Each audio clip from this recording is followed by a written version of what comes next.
RCP Notícias. Já são 7 horas em Cabo Verde, tempo então para as notícias no primeiro jornal. Como sempre, a abrir os destaques que marcam esta edição. Júlio Vera Cruz Martins, bom dia.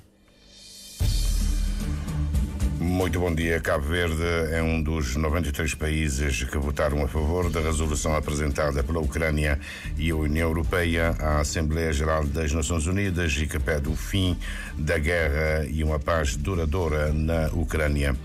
Partidos políticos com assento parlamentar falam hoje à imprensa sobre a sessão plenária que começa amanhã e logo com o debate com o Primeiro-Ministro sobre crescimento económico e desenvolvimento inclusivo, um tema escolhido pelo grupo parlamentar do PICV.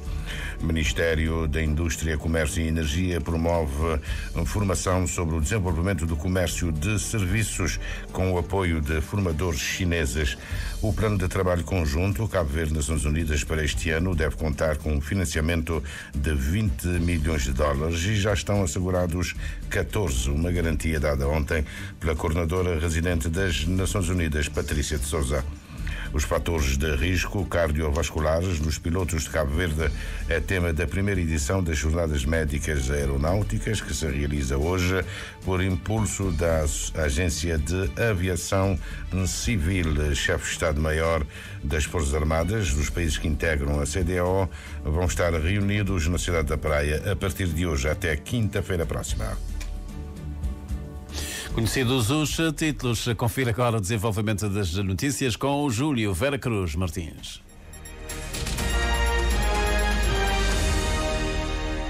Votos renovados de Bom Dia. Cabo Verde é um dos 93 países que votaram a favor da resolução apresentada pela Ucrânia e União Europeia à Assembleia Geral das Nações Unidas e que pede o fim da guerra e uma paz duradoura na Ucrânia.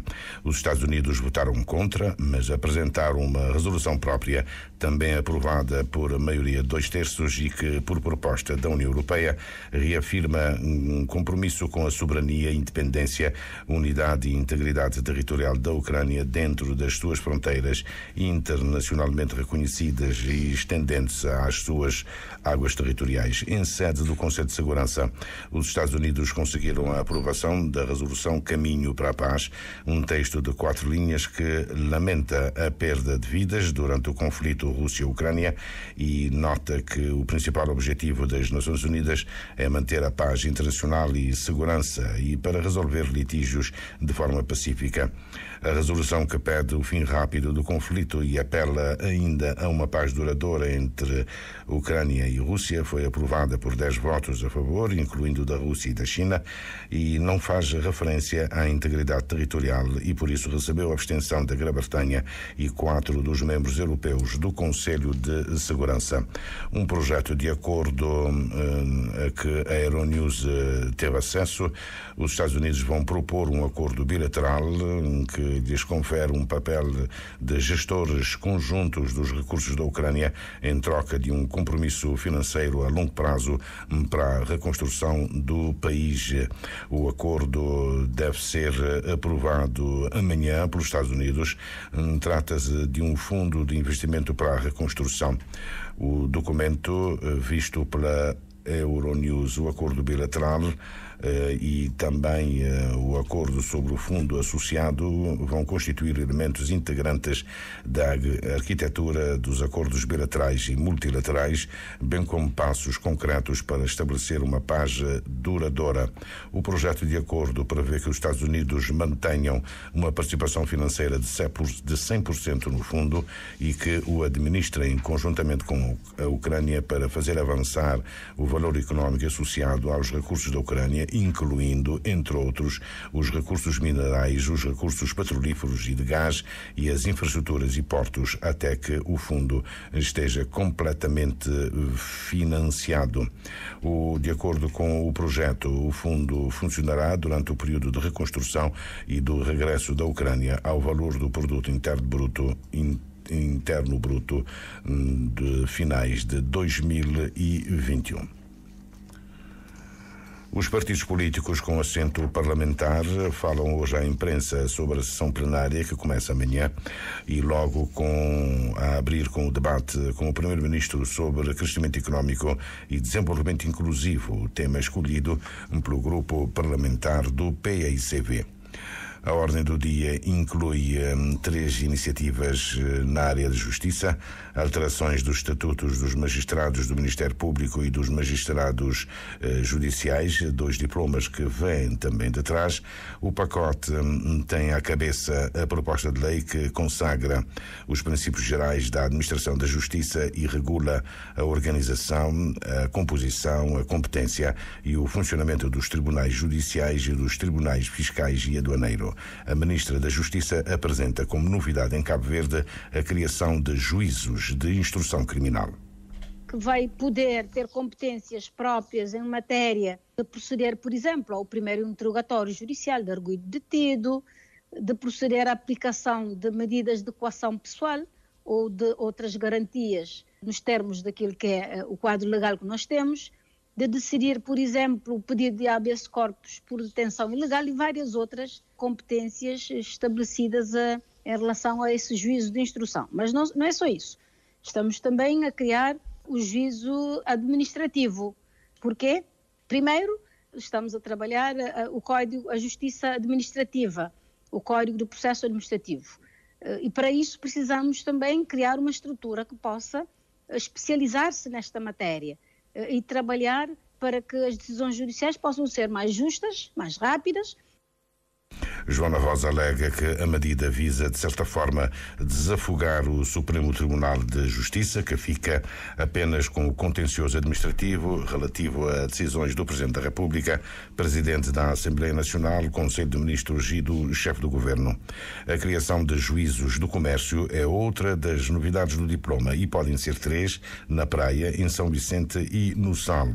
A transformação do Tribunal de Pequenas Causas em juízo é outra medida a caminho e com a possibilidade de criação de juízos na área civil e criminal. Estamos a alargar as competências desses juízes. Por exemplo, não só matérias cujo, eu diria, o valor da causa seja 1 milhão de escudos, mas remeter, por exemplo, a questão que tem a ver com as ações de despejo, cuja causa de pedir seja a falta de pagamento de rendas, e várias outras soluções que estamos a trazer, que é para podermos o quê? Ter tribunais, juízos especializados, juízos, neste caso, um juízo de pequenas causas para as bacatelas, como dizemos, cíveis e criminais, que possam dar resposta rápida e melhorar, eu diria, o próprio sentimento do cidadão. A Ministra da Justiça admite que, além do da Praia, pode ser criado um juízo de pequenas causas na comarca de São Vicente. Já se nota esta necessidade, mas temos o problema de espaço. Aguardamos a deslocalização das conservatórias que estão neste momento no mesmo edifício que os tribunais para podermos tomar esta decisão e criarmos um juízo de pequenas causas em São Vicente. A proposta da Administração da Justiça vai regular o ano judicial, a abertura no dia 16 de setembro e encerramento no dia 15 de setembro do ano seguinte. A agenda da sessão plenária prevê 2 pontos que devem suscitar debate. O relatório da Comissão Parlamentar de Inquérito sobre a gestão do Fundo de Sustentabilidade Social para o Turismo e o Fundo do Ambiente, mas também a Conta Geral do Estado referente a 2022. O Ministério da Indústria, Comércio e Energia promove a partir de hoje uma formação sobre o desenvolvimento do comércio de serviços. A iniciativa, Angélica Vaz, conta com o apoio de formadores chineses. A ação de formação que acontece no quadro da cooperação que existe entre o Governo e a China, segundo a diretora de Serviço de Comércio Ludmilde Fernandes, é um momento para a troca de conhecimento e recolha de subsídios para apoiar o país através dos seus técnicos em matéria de comércio de serviços, que vai lhe servir no processo de negociação, tanto a nível regional, continental e internacional. Vai ser feita uma apresentação do Acordo Geral do Comércio e Serviços da Organização Mundial do Comércio, comércio. Vai ser apresentada uma experiência também chinesa em relação ao comércio de serviços e também vai servir para recolher subsídios, porque já sabemos que Cabo Verde, para além de ser membro da OMC, também faz parte da União Africana e do seu acordo que cria a Zona de Comércio Livre Continental e também é membro da Comunidade Econômica dos Estados da África Ocidental, a CEDEAO. Segundo Ludmil de Fernandes, vai ser uma formação abrangente, centrada em diversas áreas do comércio de serviço e conta com várias intervenções de formadores chineses, estes que já se encontram no país. Em relação a temáticas da experiência do comércio de serviços da China, para que nós possamos também compreender um pouco e beber no quadro da nossa participação regional e internacional, vai ser feita uma apresentação sobre o acordo de comércio de serviços da Organização Mundial do Comércio, a reconfiguração da cadeia de abastecimento global e desenvolvimento de alta qualidade no comércio eletrônico transfronteiriço e outras questões relacionadas à integração de portos, transporte marítimo, comércio, para promover o desenvolvimento colaborativo da cadeia de abastecimento de logística portuária. A diretora de Serviço de Comércio, Ludmil de Fernandes, perspectiva bons resultados após essa formação. Esperamos que os técnicos e especialistas do setor público e privado saiam capacitados nas questões do comércio de serviços, que certamente lhes apoiar no processo de tomada de decisão no contexto profissional em que se inserem. Para a formação de 11 dias, que acontece no Centro de Intercâmbio Amicaxi, na cidade da Praia, prevê-se a participação de 25 a 30 formandos do setor público e privado que trabalham essencialmente com questões relacionadas ao comércio de serviço. O plano de trabalho conjunto Cabo Verde-Nações Unidas para este ano deve contar com um financiamento de 20 milhões de dólares e já estão assegurados 14. É uma garantia dada ontem pela coordenadora residente das Nações Unidas no decurso da primeira reunião do Comitê de Pilotagem. Continuamos convictos de que somos capazes de fazer mais, melhor e mais rápido. E Cabo Verde é um bom exemplo para a África e para o mundo de como a vontade política e a união dos parceiros, como trabalhando juntos, conseguimos avançar o desenvolvimento sustentável. Patrícia de Sousa realça que o plano de trabalho dá prioridade a 6 transições para acelerar os objetivos de desenvolvimento sustentável e aqui estão incluídas a transformação digital, transição energética, inclusão social e sustentabilidade ambiental. Fortalecendo ações integradas de grande alcance, construindo em cima da expertise e do mandato das agências do Sistema das Nações Unidas. Aqui destaco também o trabalho que iniciamos em 2024 e vamos fortalecer esse ano de localização dos ODS, de impulsionar o desenvolvimento local a partir dos municípios onde as pessoas vivem e trabalham. A secretária de Estado dos Negócios Estrangeiros lembra que ainda este ano Cabo Verde e Nações Unidas devem fazer o balanço de meio percurso do quadro de cooperação para o desenvolvimento sustentável Horizonte 2027.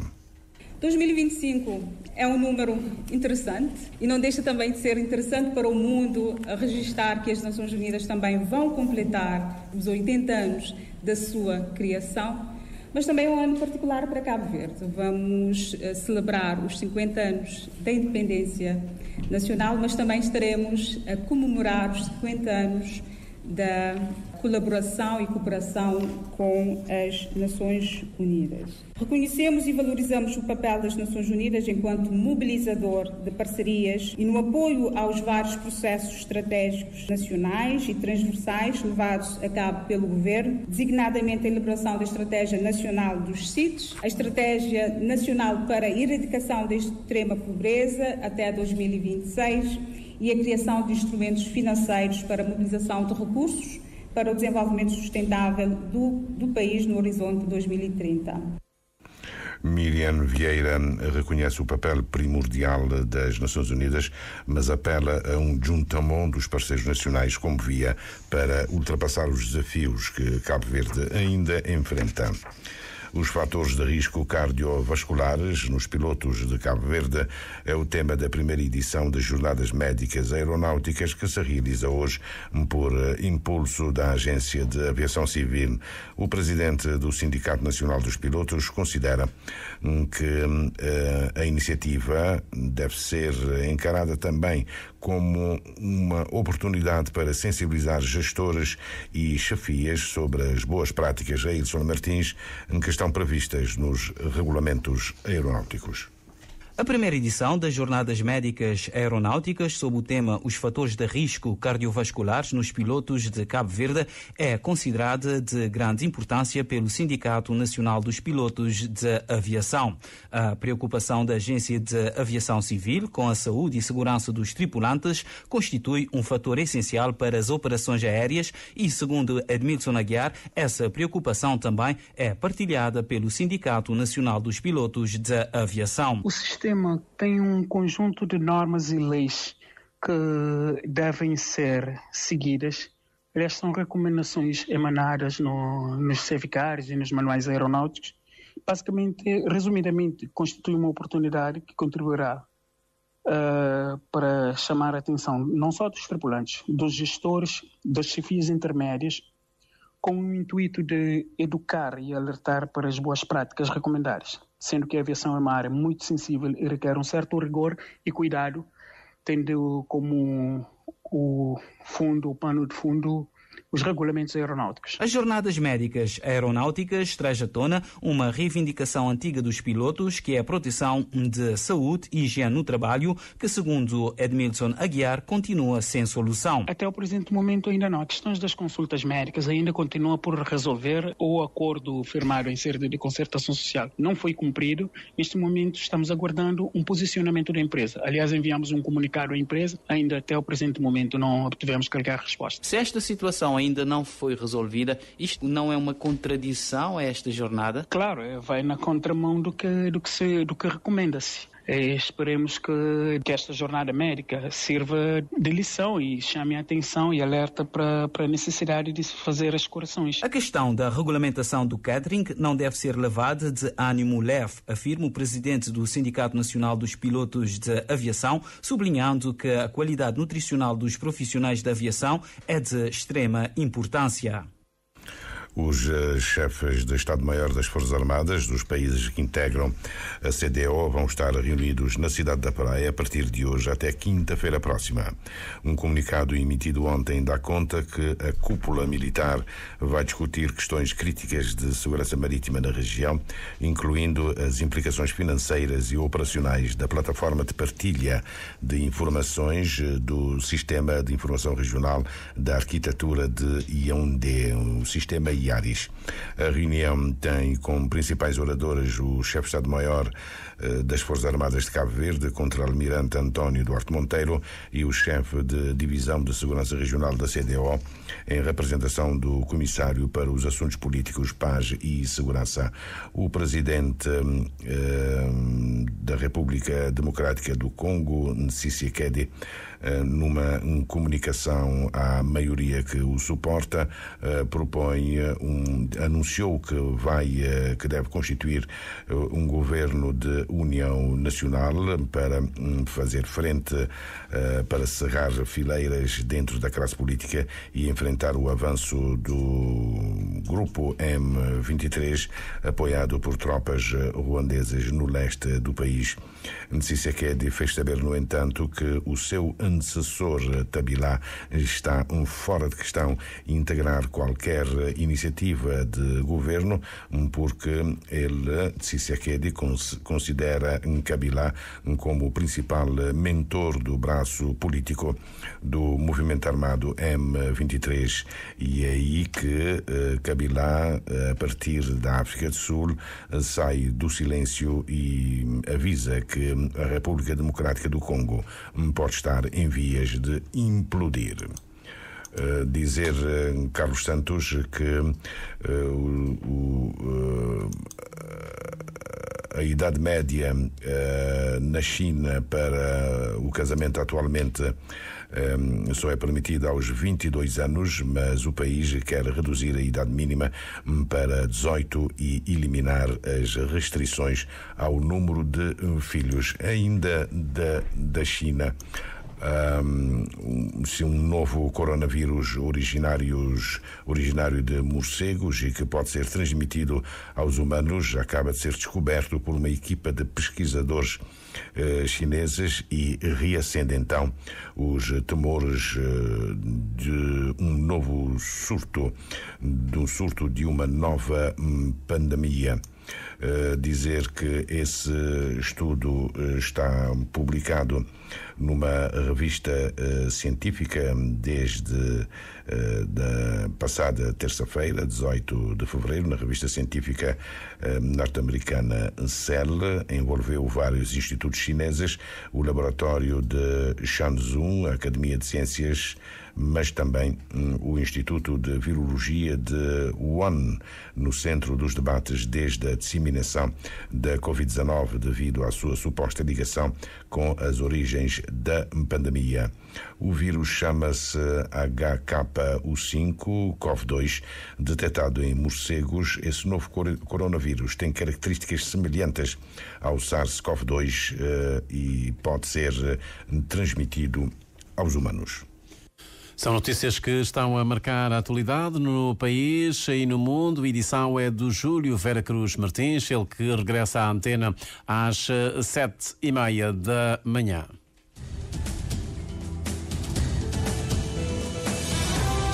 Mais informações em www.rtc.cv e na aplicação RTC Mobile. RCV, o rigor da notícia e o melhor da informação a cada hora.